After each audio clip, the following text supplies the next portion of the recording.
In our political update today, we're talking with the Republican leader about some of the hot issues from the Middle East to the 2012 presidential race. Joining us live in Studio 7, House Majority Leader Eric Cantor. And it's nice to see you outside of Washington. You can loosen the tie a little. You're in Atlanta here. Thanks for joining us. I want to talk about a couple of things. First of all, Middle East peace. We saw the president outline Israeli-Palestinian peace process. One of the things that is making waves here is the idea of the 1967 borders, Israeli-Palestinian borders, as a starting place for negotiations. Do you agree? Do you think that's a good idea?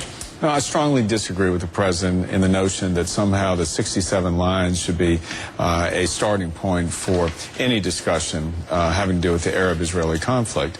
I think that the prior administration had said all along that the 67 lines really don't reflect realities on the ground. That's one of the reasons why I disagree with it.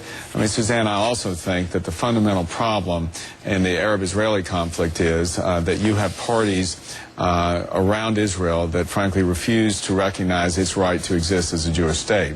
And until that recognition is there, it's very difficult to see how Israel can accomplish any lasting peace. How do they do that, though? How does the president manage that? Because we know that you have Benjamin Netanyahu, who's meeting with President Obama at the White House today as we speak, and we know that neither side, neither one of them want to recognize Hamas, but certainly the Palestinians have been talking with Hamas, and Egypt, too, is now talking with Hamas. Well, that's why I think the starting point is to make sure that there is security for our ally, Israel. I mean, let's face facts. Israel's on the front lines of the same ideological struggle that we're on against radical Islam.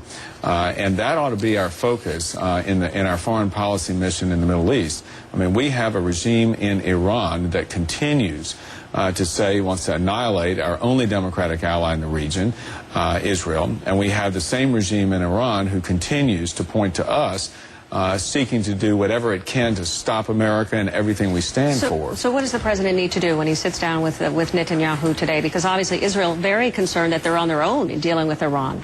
I think the president needs to join a bipartisan majority in Congress and say that the United States security in the region goes hand in hand with Israel's, and that this country of ours is going to stand with our democratic ally, is going to provide the resources necessary for Israel to secure itself while the parties around Israel try and work out somehow how they're going to come to the table and recognize Israel's right to exist. Let's turn to health care, if we could, Medicare, because two things that were very interesting that happened this week. You had Newt Gingrich, obviously, who's joining in the 2012 race, apologizing to Paul Ryan, saying that his plan was too radical, but this is something many Republicans had signed off on. At the same time, you had Mitt Romney trying to explain his own previous mandate, health care mandate. This was an issue for you guys, and it enabled you to win the majority. And now it looks like 2012, it's not really registering. Well, look, obviously I disagree with the original characterization by Newt Gingrich of the Ryan plan and what we in the House are focusing on. And look, Suzanne, any type of reform to the Medicare program has always been difficult. But the reality is, Congressional Budget Office says that the plan is going to go broke if we don't do anything. But how do you guys get on the same page here? It was a winning issue for you in midterm elections. It doesn't look like you are aligned at all. The winning issue, I think, in the midterm election was that the country began to see a Republican majority that was actually interested in solving problems and delivering results. So we put a plan on the table to address the fiscal imbalance in Washington and to get our fiscal house in order.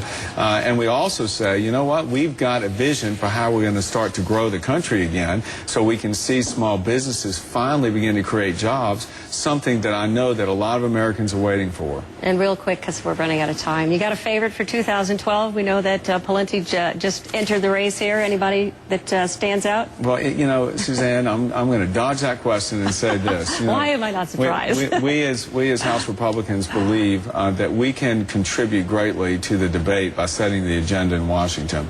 And typically it's been that many of our candidates would run from what goes on in Washington. We believe we're putting forth a very common sense prescription for how to take the country forward so we can start to grow again and have a better future. All right. Eric Cantor, I think great to see you here in Atlanta, and obviously we'll be following all the developments and what you guys are doing out of D.C. Terrific. Thanks for having me. Thanks.